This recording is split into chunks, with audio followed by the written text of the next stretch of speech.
अब यहाँ पे देख सकते हैं कि कैटरैक्ट ब्लडी विजन क्यों काउज कर रहा है।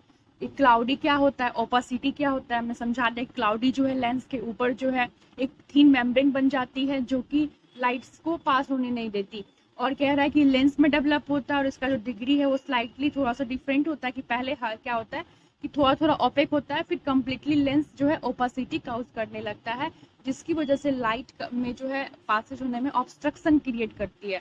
ठीक है, नेक्स्ट कहता है cataract typically progress slowly to cause vision loss and blinding if untreated. अगर पहले तो क्या होगा कि हल्का सा स्लाइटली जो है धीरे धीरे जो है विजन लॉस करेगा, ठीक है, लेकिन अगर आप इसको ट्रीट ना करें तो क्या देखने को मिलता है, कंप्लीट ब्लाइंडनेस देखने को मिलता है। चलिए अब इसके हम इटियोलॉजी पे बात करते हैं। अगर इटियोलॉजी की बात करें तो एज है, एज बेसिकली 60 या 60 प्लस के पीपल्स में एजिंग का प्रॉब्लम्स की वजह से कैटरैक्ट देखने को मिलता है। हेरिडिटी, यस, हेरिडिटी यानी कि transfer from one generation to another generation की वजह से, and exposure to UV ray, अगर अल्ट्रावायलेट रे की वजह से, रेडिएशन की वजह से जो है ये भी कैटरैक्ट कंडीशन देखने को मिल सकती है। ग्लास ब्लोअर्स और एंड विदाउट आई प्रोटेक्शन, जो ग्लास ब्लोअर्स होते हैं वो प्रोफेशनल होते हैं, हमेशा जो है वहाँ पे वर्क करते हैं, दैट्स वाई अगर उन्होंने आई प्रोटेक्शन वाला नहीं पहना है तो ये कंडीशन देखने को मिल सकता है। उसके बाद हम बात करते हैं टाइप ऑफ कैटरैक्ट की। दो प्रकार का कैटरैक्ट होता है, कंजेनाइटल और एक्वायर्ड। ये बहुत ही इंपॉर्टेंट है, इसे ध्यान समझिएगा। कंजेनाइटल का मतलब क्या होता है, कंजेनाइटल का मतलब होता है बाय बर्थ। ये वर्ड मैंने कितने बार जब पीडिया का वीडियो बनाया था कितने बार समझाया। कंजेनाइटल का मतलब होता है बाय बर्थ, मतलब जो जन्म से ही है। और एक्वायर्ड का मतलब क्या होता है, अचीव, जो आपको जन्म से नहीं है, आप जब पैदा हो गए तो आपने अचीव कर लिया। ठीक है, कंजेनाइटल कैटरैक्ट क्या कहता है, when the disturbance occurs before birth that call congenital cataract, मतलब जो जन्म से पहले अगर कोई डिस्टर्बेंस देखने को मिल रहा है तो वो हो गया कंजेनाइटल कैटरैक्ट। अब क्यों ऐसा होता है कि जन्म से ही होता है, क्योंकि अगर मान लीजिए माँ को माल न्यूट्रिशन का प्रॉब्लम है, या फिर कोई जेनेटिकल फैक्टर्स है, ठीक है, या फिर कोई infectious disease which comes first, मतलब कोई इन्फेक्शियस डिजीज के कारण जो है ऐसा हो गया हो, ये सब कारण है। हम सेकेंड बात करते हैं एक्वायर्ड की। तो एक्वायर्ड में जो है कई सारे डिवीजन है, ठीक है, तीन प्रकार का, मेनली 3 टाइप्स के हैं। फर्स्ट है सेनाइल, ठीक है, ये क्या है, सेनाइल। तो सेनाइल कैटरैक्ट में क्या होता है कि एज रिलेटेड कैटरैक्ट, मैंने बताया था ना कि 60 या फिर 60 प्लस के लोगों को ज़्यादा देखने को मिलता है, तो ये एज रिलेटेड कैटरैक्ट को हम सेनाइल कैटरैक्ट कहते हैं। उसके बाद बात करते हैं ट्रोमेटिक कैटरैक्ट। ट्रोमेटिक कैटरैक्ट, इसमें क्या होता है कि मोस्ट कॉमनली इंजरी या फिर कोई फॉरिजन बॉडी इन दाई, मतलब कोई इंजरी हुआ, कोई ट्रॉमा हुआ, फॉर एग्जाम्पल रोड एक्सीडेंट हो गया, तो इसकी वजह से जो कैटरैक्ट देखने को मिलता है तो उसमें हम ट्रॉमेटिक कैटरैक्ट के अंदर रखते हैं। नेक्स्ट बात करते हैं रेडिएशन कैटरैक्ट।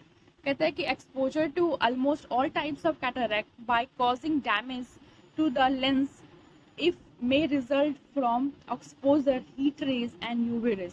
इसे कहने का मतलब ये हुआ कि किसी भी प्रकार का जो रेडिएशन होता है अगर उसके एक्सपोज में जाए तो कैटरैक्ट प्रोड्यूस कर सकता है, क्योंकि वो लेंस को जो रेज होते हैं वो जो लेंस है उसको डैमेज करते हैं, जिसकी वजह से जो है कैटरैक्ट देखने को मिलती है। तो ये जो है हो गया। अब हम बात करते हैं क्लिनिकल मैनिफेस्टेशन की। तो फर्स्ट कहता है ग्रेजुअल पेनलेस ब्लडी, यानी कि ब्लड विजन होगा लेकिन पेनफुल नहीं होगा।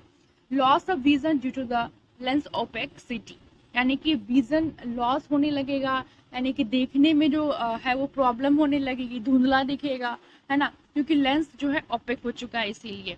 नेक्स्ट देखते हैं, नेक्स्ट क्या बोल रहा है। नेक्स्ट बोल रहा है कि फोटोफोबिया, फोटोफोबिया होगी, है ना, लाइट से डर लगेगा। In decrease light of transmission, देखिए लाइट ट्रांसमिशन डिक्रीज होगी, क्यों, क्योंकि जो लेंस थी उससे क्लियर जो है क्या हुआ था, रेज आ रहे थे, क्योंकि लेंस ट्रांसपेरेंट थे और ये रेज आपस में मिल रहे थे।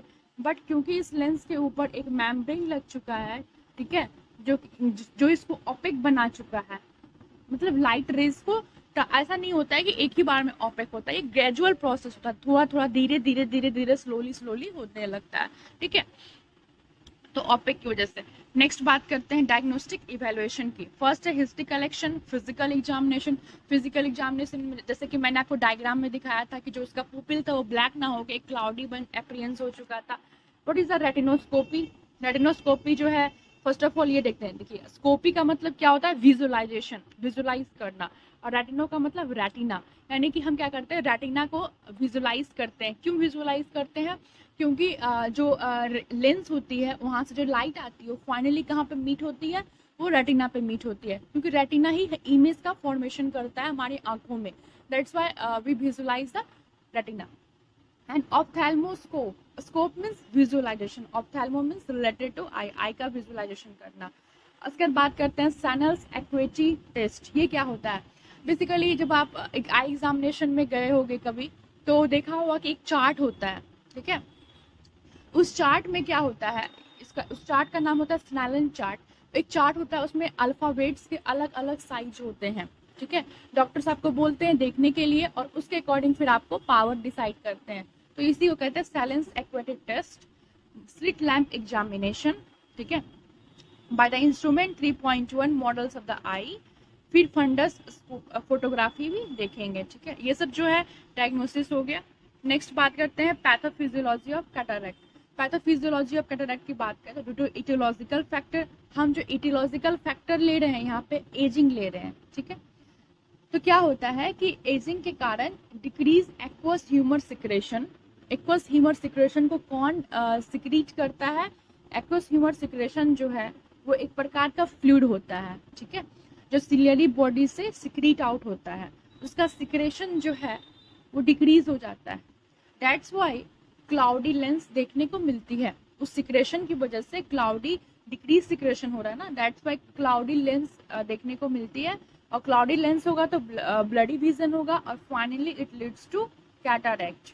मुझे बताइएगा कमेंट सेक्शन में कमेंट करके, वीडियो को पॉज करके, कि जो एक्वस ह्यूमर होता है उसका काम क्या होता है, फंक्शन क्या होता है, क्यों हमारे आईज में प्रेजेंट होता है। नेक्स्ट बात करते हैं सर्जिकल मैनेजमेंट की। तो अगर हम कैटरैक्ट में देखें तो सर्जिकल मैनेजमेंट बहुत ही ज़्यादा इम्पॉर्टेंट है, और मेडिकल मैनेजमेंट इसमें नहीं होता है। एक कारण है कि जितने भी सारे आई हॉस्पिटल्स होते हैं उनमें अगर आप देखो डाटा, तो सबसे ज़्यादा आपको कैटरैक्ट के क्योंकि यहाँ पर सर्जिकल मैनेजमेंट है, मेडिकल मैनेजमेंट नहीं है ना। जैसे मैंने आईलीड में पढ़ाया था, तो वहाँ पे क्या था कि आप इन्फेक्शन एंटीबायोटिक्स ये सब लेके ठीक कर रहे थे, बट यहाँ पे ऐसा नहीं। चलिए नेक्स्ट सर्जिकल मैनेजमेंट की बात करते हैं। तो 3 इसका सर्जिकल मैनेजमेंट है। फर्स्ट है ECCE, बेसिकली इसको शॉर्ट में बोलते हैं ECCE। E for extra, C for capsule, C for cataract and extraction, ठीक है। नेक्स्ट है ICCE, intra capsular cataract extraction. Basically दोनों में रिलेशन है, इसलिए इन दोनों को हम साथ में देखेंगे। एक वर्ड आ रहा है कैप्सूलर, मे बी न्यू हो सकता है, कुछ लोगों को पता भी होगा। कैप्सूलर क्या होता है, जो लेंस है ना, इसको शेप देने के लिए चारों तरफ से सराउंडिंग होता है कैप्सूल, यानी कि capsule is the outer membrane of the lens, ठीक है, और लेंस को शेप देना, उसको पोजीशन में रखना, ये कैप्सूल का फंक्शन होता है। तो क्या होता है कि जब कैटरैक्ट होता है तो इसमें क्या देखने को मिलता है, कह रहा है कि it consist of removing the lens and the anterior portion of the lens capsule, ठीक है। The posterior capsule is left intact to support an IOL, intraocular lens. Basically ये कहना चाहता है, ये जो लेंस है इसमें आउटर कवरिंग होता है जिसको हम कैप्सूल कहते हैं। अब जो कैप्सूल होता है उसका 2 पार्ट होता है, एक होता है एंटीरियर, एक होता है पोस्टीरियर, ठीक है, एंटीरियर पार्ट, पोस्टीरियर पार्ट। तो बेसिकली इसमें क्या होता है कि हम जब एक्स्ट्रा कैप्सूलर कैटरैक्ट एक्सट्रैक्शन होता है तो इसमें क्या करते हैं कि लेंस को, जो आई लेंस है, ठीक है, जहाँ पे ओपेक हो चुका है उसको हम रिमूव कर देते हैं, ठीक है। लेंस को हम क्या करते हैं, रिमूव, जो लेंस ओपेक हो चुका है उस लेंस को हम रिमूव कर देते हैं, और साथ ही साथ जो लेंस के ऊपर जो कैप्सूल है एंटीरियर और पोस्टीरियर, तो एंटीरियर को हम रिमूव कर देते हैं, लेकिन पोस्टीरियर को रिमूव नहीं करते हैं। यही कह रहा है एक्स्ट्रा कैप्सूलर कैटरैक्ट एक्सट्रैक्शन में, ठीक है।